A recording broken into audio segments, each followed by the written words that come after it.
Ayan guys. At ang ilalagay is ito. Tapos i-spread mo lang yan guys. Ganyan. I-spread mo lang yan sa husk corn guys. Kailangan manipis lang talaga siya. Mahirap nga lang.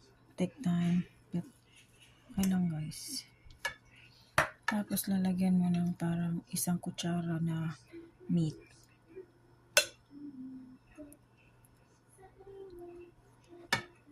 Yan. Siguro full na kutsara. Tapos ganun mo lang.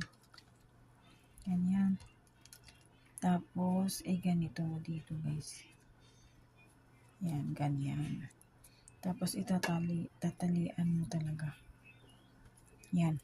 Repeat lang guys. Ganun ang repetition lang hanggang matapos kang magbalot lahat ng tamalis. Hindi mo siya madali pero okay lang.